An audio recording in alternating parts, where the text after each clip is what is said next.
Hi hello friends, welcome to Divya Mukhi kitchen. வாங்க friends, இன்றைக்கி வீடியோக்குள்ளே போகலாம். பிரம்ம முகூர்த்த விளக்கோட ஞாயிற்றுக்கிழமை அன்றைக்கி 19வது நாள் காலையில் வாசல் கழுவி விட்டுட்டு வந்துட்டு இன்றைக்கி அமாவாசைன்றதுனால வெளியில் விளக்கேற்றல, உள்ளே மட்டும் விளக்கேற்றிட்டு சாமி ரூம் அதுக்கப்புறமா தொடச்சி விட்டுட்டு காலைல 10 மணி போல் அமாவாசை கும்பிட்டாச்சு ஃப்ரெண்ட்ஸ்.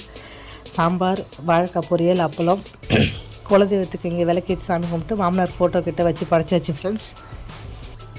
படித்து முடிச்சாச்சு ஃப்ரெண்ட்ஸ். இந்த சண்டேயோட இந்த விளாக் முடியுது. அடுத்த நாள் நெக்ஸ்ட் மண்டே வந்து பிரம்ம முகூர்த்த விளக்கோட 20வது நாள்.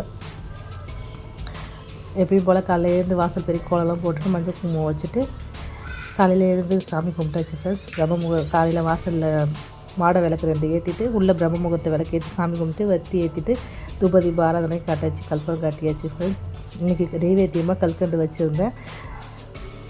காலையில் அதுக்கப்புறம் பிரேக்ஃபாஸ்ட்டு லஞ்சு செய்ய ஆரம்பித்தாச்சு. கொடுத்து விட்டதுக்கப்புறமா ஈவினிங் போல் பசங்க ஸ்நாக்ஸ் எதாவது செஞ்சு வைமா இருந்தாங்க. சரி வர பார்த்து மேகி வாங்கிட்டு வந்த கடைக்கு போயிட்டு சரி மேகி செஞ்சு வச்சா வந்து சூடாக சாப்பிடுவாங்க அப்படின்றதுனால மேகி செய்யலான்ட்டு ரெடி பண்ணியிருந்தேன். இது வரைக்கும் நம்ம சேனலை சப்ஸ்கிரைப் பண்ணி சப்போர்ட் பண்ணுற எல்லாருக்கும் ரொம்ப நன்றி ஃப்ரெண்ட்ஸ். Thank you so much. அடுப்பில் பாத்திரம் வச்சுட்டு எண்ணெய் ஊற்றி 1 ஸ்பூன் பெருஞ்சீரகம், அதுக்கப்புறமா வெங்காயம், பச்சை மிளகா கட் பண்ணி வச்சுருக்கேன், அது போட்டுக்கோங்க ஃப்ரெண்ட்ஸ். வெஜிடபிள் வந்து கொஞ்சம் கல்லுப்பு போட்டு வதக்கிக்கலாம். அதுக்கப்புறம் வெஜிடபிள் வந்து கோஸு, குடமிளகாய், கேரட் கட் பண்ணி வச்சுருந்தேன், அதையும் போட்டு நல்லா வதக்கலாம். அதுக்குள்ளேயே அவங்க வந்துட்டாங்க. அப்படியே ரெடி பண்ணிகிட்டே இருந்தேன். அவங்க ட்ரெஸ் மாற்ற சொல்லிட்டு லஞ்ச் பேக் எடுத்து போட சொல்லியிருந்தேன். அவங்க அந்த வேலையை பார்த்தாங்க. நான் அதுக்குள்ளே இது முடிச்சுட்டு இருந்தேன். அதுக்குள்ளே மேகியில் இருக்கிற மசாலாவை கட் பண்ணி போட்டுட்டதுக்கப்புறமா கொஞ்சம் எக்ஸ்ட்ராவாக மசாலா போட்டால் கொஞ்சம் ஸ்பைஸியாக இருக்குன்றதுனால நான் எக்ஸ்ட்ரா மேகி மசாலா வாங்கியிருந்தேன். அதுவும் கொஞ்சம் கூட சேர்த்துட்டு மேகியை போட்டு ஒரு சொம்பு தண்ணி ஊற்றியாச்சு ஃப்ரெண்ட்ஸ். இந்த வீடியோ பிடிச்சிருக்கும்னு நினைக்கிறேன். பிடிச்சிருந்தா சின்ன ஒரு லைக் கொடுங்க. மறக்காமல் திவ்யா முகி கிச்சனை சப்ஸ்கிரைப் பண்ணிட்டு பெல் ஐக்கானை கிளிக் பண்ணுங்கள் ஃப்ரெண்ட்ஸ்.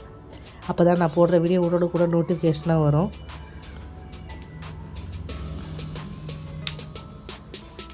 தண்ணி ஊற்றுறதுக்கப்புறமா நம்ம கட் பண்ணி வச்சுருக்க 3 மேகியை போட்டுட்டு ஒரு 3 விசில் வச்சு எடுத்துகிட்டா நம்மளோட மேகி ரெடி ஆகிடும் ஃப்ரெண்ட்ஸ். சட்டுன்னு ரெடி ஆகிடும். பசங்களுக்கும் சுட சுட கொடுத்த மாதிரி இருக்கும். நல்லா வெந்துடும். இது மாதிரி நீங்களும் உங்கள் வீட்டில் ட்ரை பண்ணி பார்த்துட்டு உங்கள் ஃபீட்பேக் கமெண்ட்டில் சொல்லுங்கள்.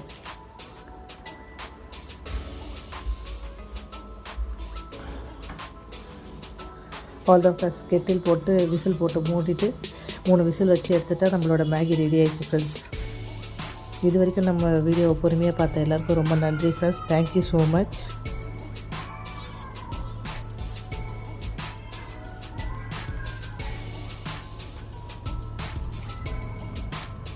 எடுத்து எல்லாருக்கும் சேவ் பண்ணிட்டு அன்றைக்கி தர்ஷினிப்பாவும் வீட்டில் இருந்ததுனால எல்லாருமே உட்காந்து கும்பலாக சாப்பிட்டு அவர் கடை கிளம்பிட்டாங்க. ஈவினிங் மேலே நாங்களும் சாப்பிட்டுட்டு என்ஜாய் பண்ணிட்டோம். இது உங்களுக்கு பிடிச்சிருந்ததுன்னா சின்ன ஒரு லைக் கொடுங்க.